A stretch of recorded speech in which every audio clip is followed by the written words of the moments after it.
I didn't have the feeling of I'm going to build my own thing as much as I had the feeling this is not it. I think a lot of people, and women in particular, wait for everything or want everything to be perfect before they take a leap of faith on themselves. And that's essentially what I did.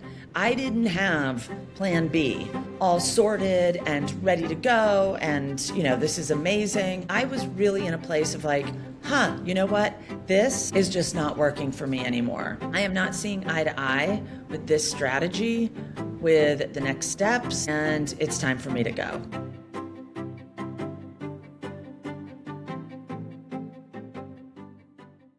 Welcome to Leadership on New Terms, a show with the leaders renegotiating the terms of work as AI rewrites the work itself. I'm Caroline Fairchild, and I'm so excited to be here with Sarah Creal. She's the co-founder as well as CEO of Sarah Creal Beauty. Sarah, thank you so much for joining us. Thank you. I'm so thrilled to be here. Thanks, Caroline. I'm really excited to dig into your career journey. So you came up in some of the biggest beauty houses. I'm talking Estee Lauder, Bobbi Brown, L'Oreal, to name a few. I'm sure a lot of our listeners would be interested to know kind of what that vantage point taught you about where power actually is held inside these large companies. I've been in the beauty industry for over 30 years, and it's just a fascinating journey. It's one of being in a big corporate company is one of the best learning grounds that you can have, for sure. And not only did I learn, technical expertise and how to market a product, how to understand consumer insights,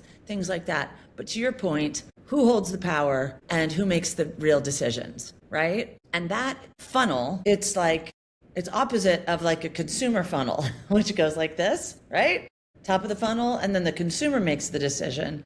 In a big corporate structure, it's all of these people down here doing the work and the people at the tippy top making the decision. So what I learned and what I felt eventually was that it's just really, there are many layers to getting a decision made. And there are a lot of resources that are used that sometimes you do a lot of work, layer after layer after layer, and then it gets to the top. And then the decision is, you know what, that's a no-go. So it's concentrated, the power is concentrated between very few.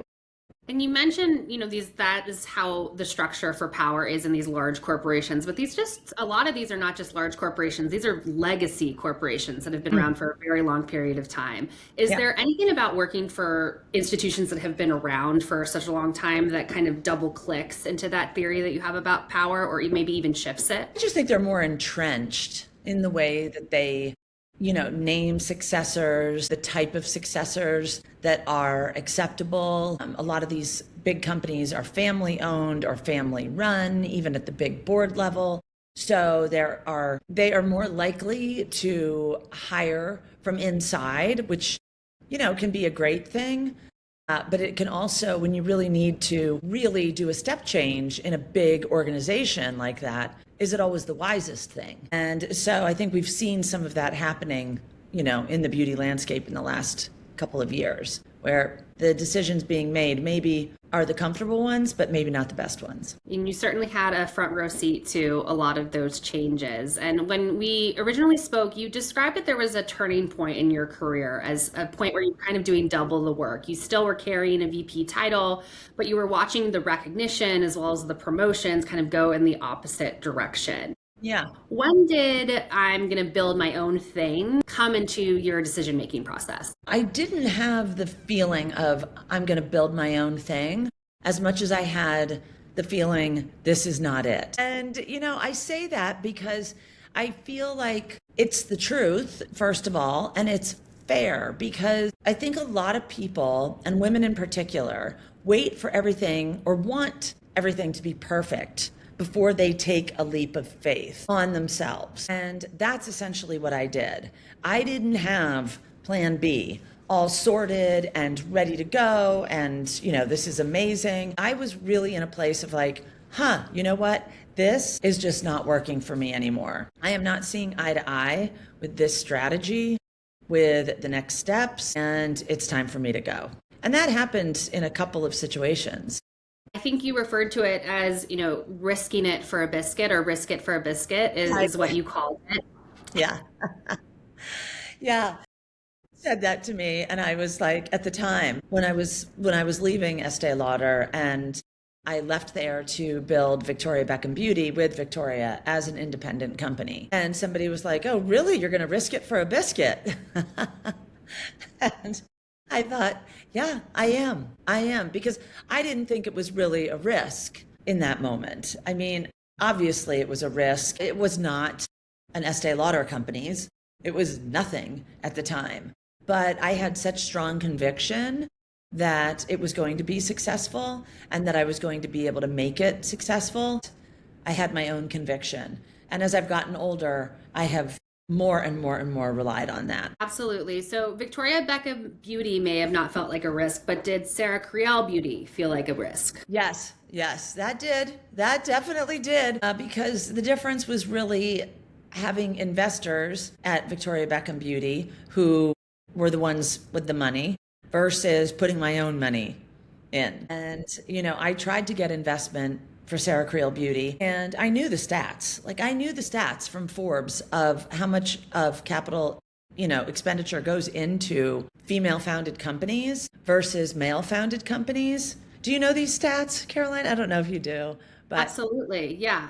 I mean, so I knew that roughly in 2023, which is when I was looking for money, a little bit more than 2% of all funding went to female founded companies. And that's a number that hasn't shifted in decades, by the No, way. right. And then if you had a male founder and a female founder, then you got about around 16% of the funding. And then the rest, so roughly like 82% of funding goes to just men, just male founded companies. And I knew the stats. However, I really felt like, okay, you know what? I have been Bobbi Brown's head of product development and marketing for 5 years. I did the Tom Ford line. I created that with Charlotte Tilbury. I did the Victoria Beckham Beauty company from scratch, from a piece of paper. I built that company. I really thought of anybody, I would be able to get some funding. But no, when I had to put my own money in and get it moving in that way, that's really where I felt, okay. I can only imagine. But you built the company really fast. It launched in months, I think. You were profitable inside 2 years, which I think is unheard of, particularly in the beauty industry, given how saturated and crowded the market is. What did you set up differently that you think made that possible and also set you up for success? I'm going to be EBITDA positive this year, which is in my second year of business. So that's, super, super exciting. And yes, from ideation, when I woke up with this idea, and I didn't feel at first at all like I was going to name it Sarah Creal. I didn't feel that was not like clear to me that I needed to do that. And it was only when I went to my ex-husband for funding after my own money ran out. I went to him twice. I went to him the second time, and he agreed to invest only on the condition that I call it by my name. And that's its own story. But basically he was like, you've been doing this for 30 years. And even though people don't know who the hell you are, it would be great if when they Google it, they see, what you've done. But in terms of the speed at which I built this, Caroline, I've been making beauty products for so long. Like, if I can't deliver quickly, if I can't locate the laboratory, work with the chemist, create a formula from scratch, develop packaging, get it all pulled together and ship it, even a new idea within 18 months, I have not learned that much. So I'm not saying that it's easy. It's just that that's my experience. So that's why I was able to do it so quickly. Really tapping into your experiences helped the brand grow quickly. But I want to go back to what you were saying about not being sure that the company should be your namesake company, and really your ex-husband being the one to point that out to you. That says a lot about visibility, but also people seeing things in you that you may not see in yourself. Why do you think that it took your ex-husband pushing you to name the company after yourself to make that decision? And what did you learn about yourself in that process? Well, to be frank, there are a lot of considerations. When you use your own name, it means that you're willing to give up your name. So you have to start there. You always have to understand that there will probably be a time. First of all, I will die at some point, hopefully not for a very long time. but I'm building a legacy brand that I hope will always be agile and fast. But I'm building a legacy brand and my name will go on in this context. So that's part of it, is knowing that there are a lot of situations that exist where people have lost the use of their names. Bobbi Brown is a very good example. Donna Karan is another one. John Varvatos. Like, you can just go down the list. There are a ton. So there's something to be said for having a brand name that is not your name. But my ex-husband's point was a lot of brands exist that are 5-letter words that don't mean anything because the founders are from data or from PR or from finance. They see the margins in beauty and they're like, oh, we're getting in there. And his argument to me was, well, pretty compelling. He was like, either you call it by your name or I don't invest. But also, if you don't call it by your name, people won't understand that you are bringing all of this experience to this brand. They will really have to dig deep to find that. He's like, and the third thing is, every time you have an interview, you're going to spend the first 5 minutes explaining who you are in relation to the brand. And that's 5 minutes wasted. Really good insights. I feel like we could turn this entire conversation into a crash course on what to consider if you're starting a company and you're going to name it after yourself. But Yes. Your experiences extend well beyond that, though, as well. And I know that you've learned to build real protections into your deals before you sign them. For leaders who are right now negotiating their next agreement, what do you think the term is that is worth fighting hardest for? And maybe also one that people most often forget to ask for in the first place? I mean, everything comes down to the board.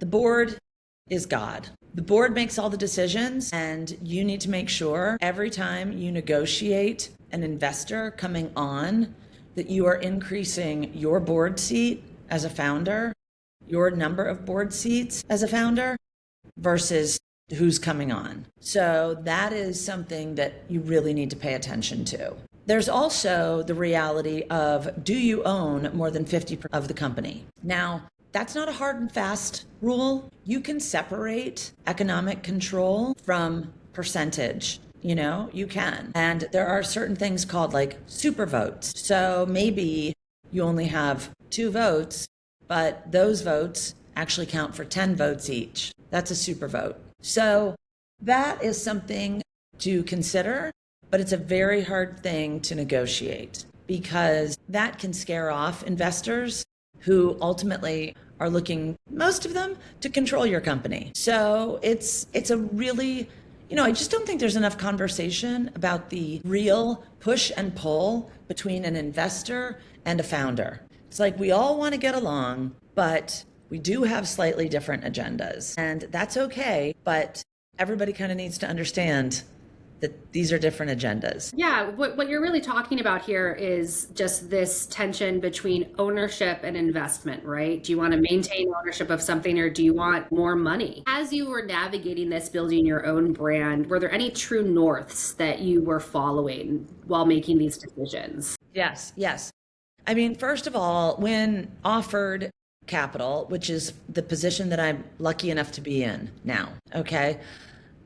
I have to really evaluate, can I even deploy that capital? I mean, first I evaluate what's the dilution to the cap table right now, not just myself, my team, my seed investors who jumped in on the friends and family round before I did a Series A. So I look at all of that and I really just make the decision, what am I going to do with this money? Because with money comes pressure. People are not investing their money to have it sit in your bank account. So there's pressure to deploy that capital and then to have it show up, obviously, in really strong growth. And the way I'm building this company, I always say, I want to crawl, walk, run. And we are now at the walking stage. And the walking stage is like 2 years long. The walking stage for me is not 2 months long. So crawl, walk, run, but in your career, you've also had moments where you've wanted to run away because something has run its course, right? Which is something that I think you figured out when something runs its course and why you want to move on to something different. But I also think that's something that a lot of women in particular have a hard time identifying within their own careers. How do you tell the difference between something worth fighting for and something that is just it's time to go? Are you happy? It's pretty simple. And I did not listen to myself in several situations. And I overstayed my welcome and I overstayed my own mental health, I would say. You know what I mean? Like it affected my mental health. There were situations where, I really was not getting what I needed. And I've learned a lot. And there have been some hard lessons. But when I look back on it and when I give advice to my own daughters, I have had a tendency to immediately go here because I'm good at thinking things through versus my heart and my gut. And my heart and my gut are much, much better. They are the things that understand what's really going on. I'm a smart person and I can convince myself mentally of anything. But if I take the time to really ask myself, are you happy? How do you feel? That is so much smarter than any smarts. That's what I've learned. And on this theme, you've told me that knowing when to say, enough is one of the biggest lessons that you've had in your career. Yeah. For the senior women who are watching this right now, how do they tell the difference between just hitting that line of enough is enough versus, just being tired or burnt out? I think they're the same thing. Why are you tired? Why are you burnt out? And if it's not due to factors in your personal life and you can actually trace them to your work life, then that's when you say, I've had enough. And this is where faith comes in. And I mean, like faith in your own ability, faith in the universe. There will be a next step that will actually be better. And I am, believe me, not coming from a place of like holier than thou. Everything I have let go of has claw marks all over it. It's just the way I am. And I'm trying to really understand sooner when I'm in a situation that is no longer serving me and letting it go. That is something that I've been working on in the last, I would say, 2 years. And you mentioned your daughters, you have 2 of them, and you told me that you see them learning really to value themselves by watching you and how you value yourself, particularly as a businesswoman. How does that shift how you've operated as a leader, and what perspective has it brought to your business? Well, what I've learned about human beings is, first of all, we're all messy. Humans are messy.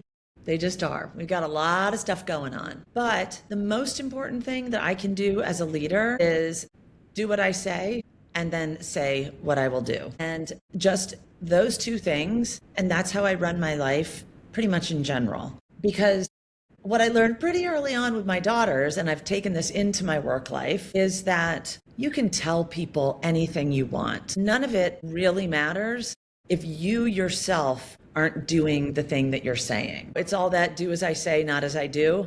No. If I want my team to hold boundaries and stay well and honor themselves, I have to do that. I have to say, you know what? I can't make that meeting because I'm going to Soul Cycle that morning. And that's what I'm doing. And I have people push back on my team. Oh, I really need to get you before you leave for XYZ. And so that means that you might not be able to make Soul Cycle. And 5 years ago, I would have been like, yeah, absolutely. And now I'm like, nope.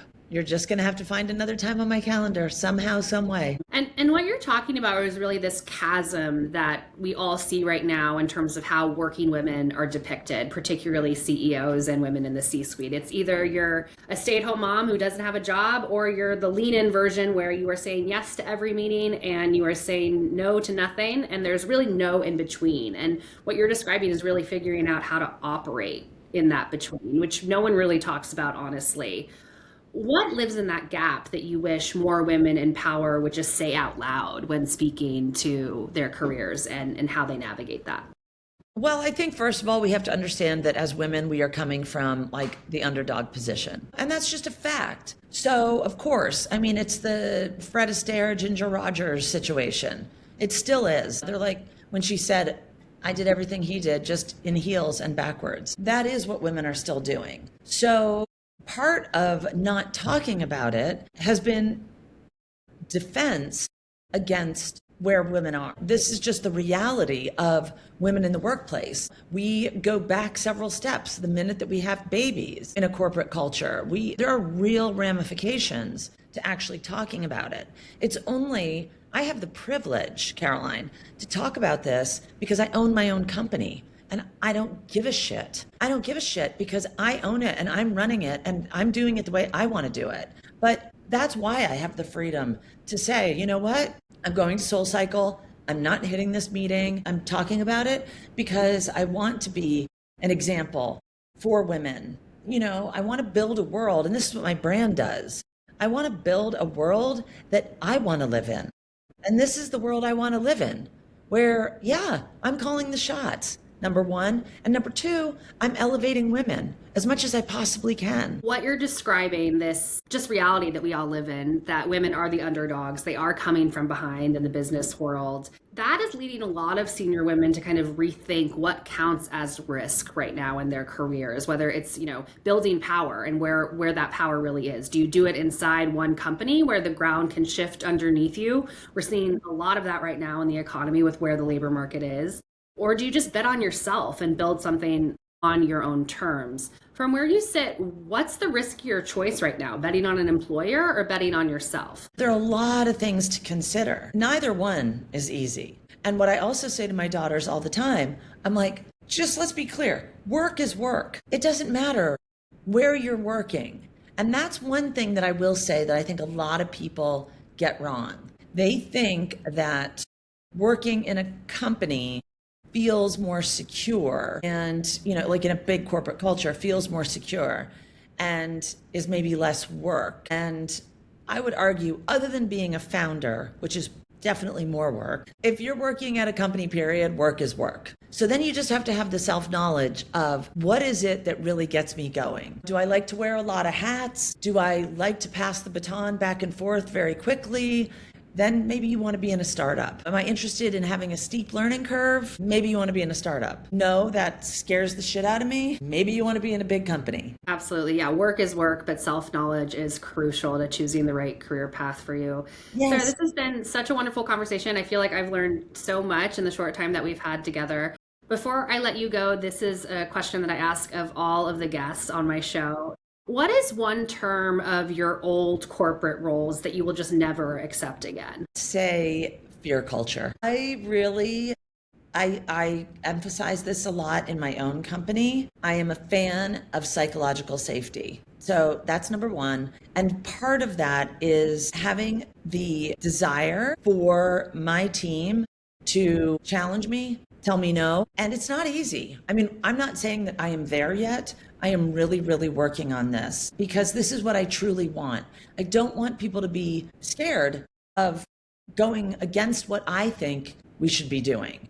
I need those thought partners. And I didn't like being part of a very top-down culture in like big companies. I saw so many ideas get quashed before they had been able to see the light of day, just due to like one person. And so I really think a great idea can come from anywhere, but the only way that's going to happen is if there isn't a culture of fear, but a culture of safety. So that is what I'm trying to cultivate. And that is what I hope a culture of fear is something I never have to experience again. Well, I can't think of a better place to end. It's almost exactly where we started, where we were talking about power in these legacy institutions. And now the power really is in yourself. But, with great power comes great responsibility. Yeah. And also great fun. Yes, I think we don't talk about it enough on this show. Work should be fun to some extent. Otherwise, I think you're in the wrong role. That's right. That's right. Yeah. And rewarding. It should be rewarding. It really should. Well, Sarah, thank you so much for joining us. This has been a great conversation. Thank you so much, Caroline. Thanks for having me on. This is Leadership on New Terms. You can find us on LinkedIn, Substack, YouTube, as well as Instagram. I'm Caroline Fairchild, and I'll see you back here next week.